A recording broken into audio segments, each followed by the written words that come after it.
Abdullah bin Zubair merupakan salah satu sosok sahabat yang istimewa, karena ia berhijrah ketika dalam kandungan ibunya. Ibunya pun seorang yang istimewa, Asma binti Abu Bakar, yang mempunyai peran besar ketika Nabi Muhammad dan ayahnya dalam awal hijrah dicari-cari oleh orang kafir Quraisy untuk dibunuh. Ayahnya adalah seorang sahabat yang dijamin masuk surga ketika masih hidup, salah satu dari 10 sahabat, Zubair bin Awam. Allah menambah keistimewaannya karena ia menjadi bayi pertama yang lahir di masa hijrah. Tidak bisa dibayangkan bagaimana beratnya Asma binti Abu Bakar berhijrah. Ia dalam keadaan hamil tua ketika harus menempuh panasnya padang pasir sejauh hampir 500 km. Ketika baru beberapa hari di Kuba, ia melahirkan dan bayinya dibawa kepada Nabi Muhammad. Beliau mengecup pipi dan mulutnya, hingga air liur Rasulullah memasuki rongga mulutnya, dan memberi nama Abdullah. Tidak cukup sampai di situ saja, seluruh kaum muslimin, baik muhajirin atau ansar, menggendong bayi Abdullah ini keliling kota Madinah sambil menggemakan tahlil dan takbir. Apa yang sebenarnya terjadi?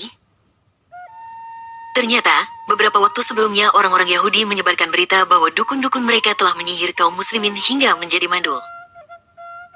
Bagi penduduk Madinah, ancaman ini bukan hal sepele, karena selama ini mereka menganggap kaum Yahudi sebagai orang yang dekat dengan Tuhan. Tetapi dengan kelahiran Abdullah ini, mereka memperoleh bukti bahwa orang-orang Yahudi tersebut hanya menyebarkan kabar bohong semata. Ibnu Zubair hanya dalam masa kanak-kanak ketika Rasulullah masih hidup, tetapi itu cukup membuatnya tumbuh menjadi pribadi yang kokoh dan teguh dengan keislaman, sebagaimana kedua orang tuanya. Ia berbaiat kepada Nabi Muhammad ketika masih berusia 7 tahun, dan beliau menerima baiatnya, padahal biasanya beliau tidak mau menerima baiat dari anak-anak. Ia tumbuh menjadi seorang ahli ibadah sebagaimana orang tuanya, dan sahabat-sahabat senior Nabi Muhammad lainnya. Kesehariannya banyak diisinya dengan membaca dan mengkaji Al-Quran, serta sunnah Nabi Muhammad, memperbanyak ibadah dan berpuasa di hari-hari yang panas karena rasa takutnya kepada Allah. Ketika sedang salat, yakni saat sedang ruku dan sujud, tak jarang burung-burung dara bertengger di punggungnya tanpa sedikit pun merasa terganggu salatnya. Suatu ketika Rasulullah berbekam, dan menyuruh Ibnu Zubair untuk membuang atau mengubur darah yang dikeluarkan dari kepala beliau. Ibnu Zubair membawanya, tetapi bukannya membuang, ia justru meminumnya. Ketika Nabi Muhammad kemudian mengetahuinya, beliau bertanya, "Wahai Abdullah, engkau kemanakan darah bekamku tadi?" Ibnu Zubair berkata, "Aku kuburkan di tempat yang paling tersembunyi, ya Rasulullah." Nabi Muhammad yang telah mengetahui apa yang dilakukan Ibnu Zubair hanya tersenyum, lalu bersabda, "Orang yang di dalamnya mengalir darahku, maka dia tidak akan disentuh api neraka." Sesaat Rasulullah tercenung, seperti menerawang jauh, kemudian bersabda lagi, "Tetapi bagaimanapun engkau akan membunuh orang, atau orang itu yang akan membunuhmu." Sabda Nabi Muhammad semacam ramalan bagaimana akhir kehidupan Ibnu Zubair. Bahkan saat kelahirannya, beliau pernah mengibaratkan bahwa Ibnu Zubair ini seperti seekor domba yang dikelilingi harimau yang berbulu domba.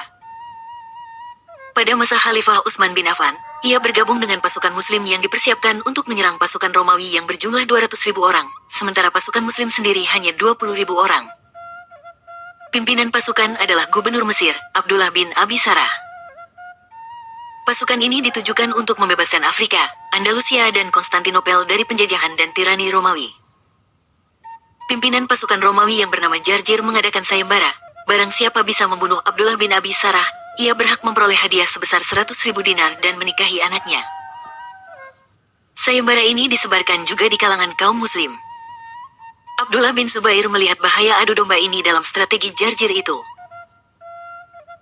Karena itu dengan persetujuan komandannya, ia membuat sayembara tandingan. Ia berkata, "Kita tidak perlu khawatir, kita juga mengumumkan bahwa barang siapa yang bisa membunuh Jarjir, ia memperoleh hadiah 100.000 dinar dan berhak menikahi putrinya."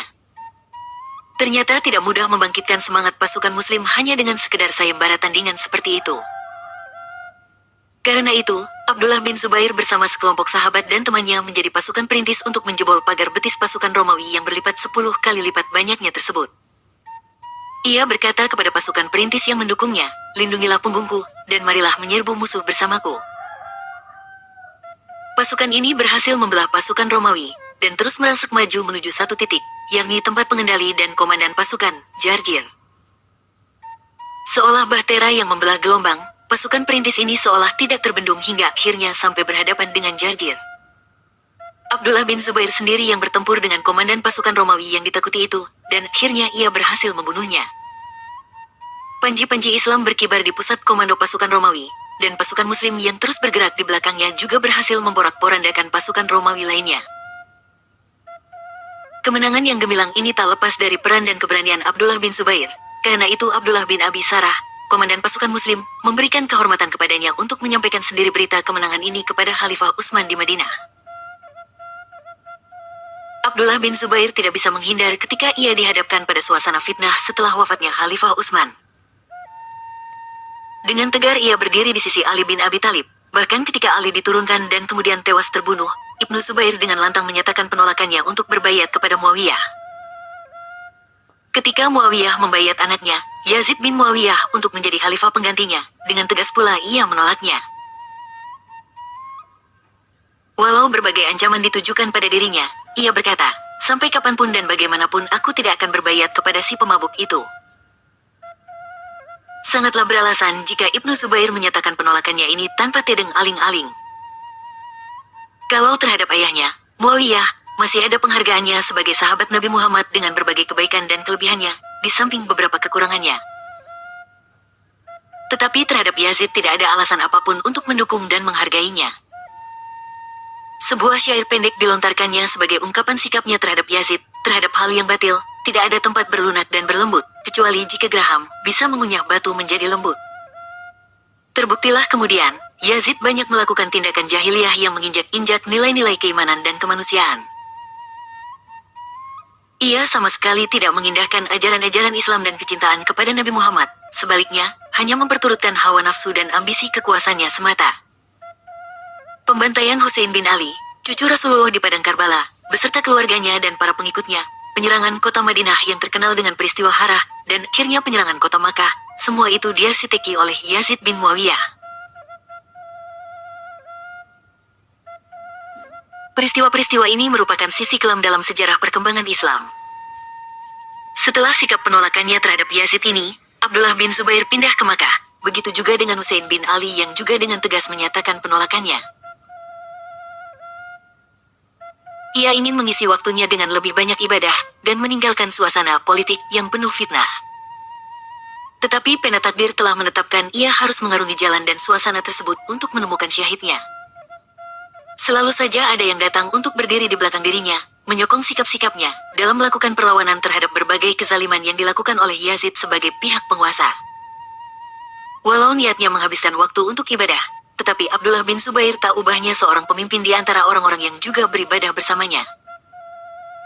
Tetapi, ternyata tidak semua pengikutnya itu memiliki niat tulus untuk menegakkan kebenaran semata-mata, seperti apa yang digambarkan dan diramalkan Nabi Muhammad saat kelahirannya, ia laksana domba, di antara harimau yang berbulu domba. Setelah peristiwa Karbala, penduduk Madinah, yang sebagian besar adalah sahabat Ansar dan keturunannya, mulai menyatakan penolakannya dengan tegas atas kekhalifahan Yazid. Karena itu Yazid mengirim pasukan besar untuk menyerang Madinah, dan setelah itu diperintahkan menyerang Abdullah bin Zubair di Makkah. Pada saat terjadi penyerangan Makkah dengan Manjanik, di mana penutup dan sebagian besar bagian Ka'bah terbakar, datanglah kabar dari Syam, bahwa Yazid mati. Pasukan itu pun kembali ke Syam sebelum sempat menangkap atau membunuh Abdullah bin Zubair. Masyarakat Hijaz dan sekitarnya membayat Abdullah bin Zubair sebagai khalifah setelah kematian Yazid. Sementara itu, Bani Umayyah mengangkat putra Yazid, Muawiyah bin Yazid sebagai khalifah. Muawiyah ini sangat berbeda dengan ayahnya, ia seorang pemuda yang saleh, yang menghabiskan waktunya dengan ibadah. Seolah Allah ingin menjaga kebaikannya ini, ia dalam keadaan sakit ketika ayahnya meninggal, dan tetap dalam keadaan sakit selama 40 hari, atau 2 bulan dalam riwayat lainnya, dan tetap tinggal di tempat tidurnya sampai ajal menjemputnya. Marwan bin Hakam mengangkat dirinya sebagai khalifah penerus Bani Umayyah, dan menjelang kematiannya, ia menunjuk putranya Abdul Malik bin Marwan sebagai penggantinya. Abdul Malik ini membentuk pasukan besar berjumlah 40,000 orang di bawah kepemimpinan Hajjaj bin Yusuf Ats-Saqafi untuk menyerang Ibnu Zubair di Makkah. Pasukan ini melakukan pengepungan Makkah selama berbulan-bulan sambil menyerangnya dengan manjanik. Akibat pengepungan ini, sebagian besar anggota pasukan Ibnu Zubair menyerah atau membelot ke pasukan Hajjaj karena kekurangan makanan dan kelaparan.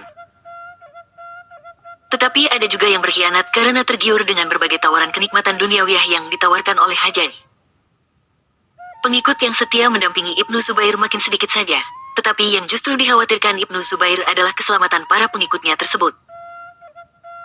Ia meminta mereka untuk menyingkir saja, tetapi mereka ini tidak mau meninggalkannya sendirian sebagaimana teman-temannya yang lain.